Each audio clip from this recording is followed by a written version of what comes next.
حركات نص كم بتحصل في السوق، هاقول لك 3 حركات نص كم بتحصل في السوق، والتالتة هتحصل معاك. خلال رحلتي في السوق مريت ببعض التجارب سواء أنا أو حد أعرفه، وخلّيني أقول التجارب دي إنها كانت حركات نص كم، ودي بتأكد إن إحنا شغالين في السوق، سوق بالهمزة مش بالقاف. أول حاجة المورد النبي، المورد ده هييجي لك عشان يعرض عليك البضاعة بتاعته، وهيبدأ يتمنى لك الرضا ترضى، وبعد ما تروح تتفق مع العميل بتاعك وترجع له تقول له عايزين نشتري البضاعة، يقول لك لا والله يا باشا البضاعة خلصت. تقول له خلصت فين؟ ما البضاعة موجودة أهي، يقول لك لا ده كلها متباعة، بس بُص حاول شوف لك كده بضاعة عند حد من اللي جنبينا أو العميل اللي اشترى الحاجات دي لو ممكن يسيب منها حاجة، وسبحان الله هيلاقي الكمية دي أنت محتاجها كلها، البضاعة أصلًا موجودة عنده، بس هو عايز يكسب زيادة، وطبعًا أنت في الحالة دي تحت رحمته، فهتضطر إنك تاخد منه البضاعة، فضروري قبل ما تروح تتفق مع أي عميل ما تعتمدش على مورد واحد، شوف أكتر من مورد، عشان المورد فعلًا ممكن يكون سبب نجاحك أو سبب فشلك.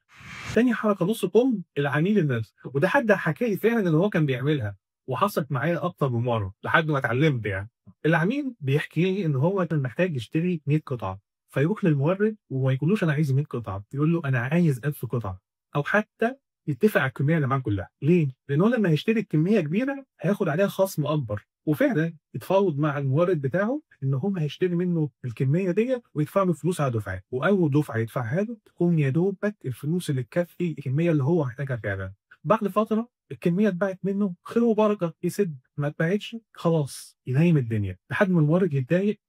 ويبتدي يتكلم معاه يقول له إن هو محتاج الفلوس بتاعته، فيقول له: "لا والله أنت عارف السوق نايم وما عرفتش أبيع البضاعة، لو عايز أرجّع لك البضاعة أرجّعها." وفعلًا بيرجّع له البضاعة، بس لمّا ييجي يحاسبه على الكمية اللي أخدها، يحاسبه على الكمية بخصم ال1000 قطعة اللي هم أخدهم، بخصم الكمية اللي هو اشتراها. وحتى مش هيبقى فارق معاه الخسارة بتاعة المورد، ده ممكن لمّا يرجّع له البضاعة تكون السيزون فات والمورد فعلًا خسر. طبعًا مش محتاج أقول لك إن الراجل ده نفسه قال إن ما كانش بيبقى في أي بركة في الشغل بتاعه، فخلّي بالك مش دايمًا العميل بيكون مهتم إن أنت تكسب، خلّي بالك.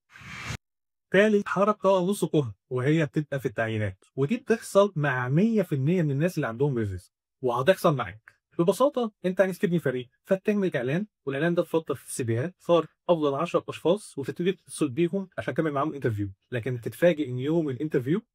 ما فيش غير 30% بس من اللي أنت اتصلت بيهم هم اللي جُم، هتبقى فعلًا مشكلة، خصوصًا لو ما لقيتش الشخص المناسب ال3 دول، فضروري وأنت بتعمل interviews عامل حسابك إن 30% بس من الناس اللي أنت اتصلت بيهم هم بس اللي هييجوا، لإن كمان ممكن بعد ما تختار منهم حد الشخص ده يطلع مش كُفء أو يطلع محتاج تدريب، وبعد أمّا اتدربت يسيبك ويمشي، فتحتاج إنك تعيد الcycle من الأول تاني. أنا حبيت في الفيديو ده أنقل تجارب واقعية شُفتها حصلت في السوق، عشان نقدر نتجنبها بقدر الإمكان، وأنت لو حصل معاك موقف زي ده اكتبه في التعليقات عشان نستفيد منه كلنا.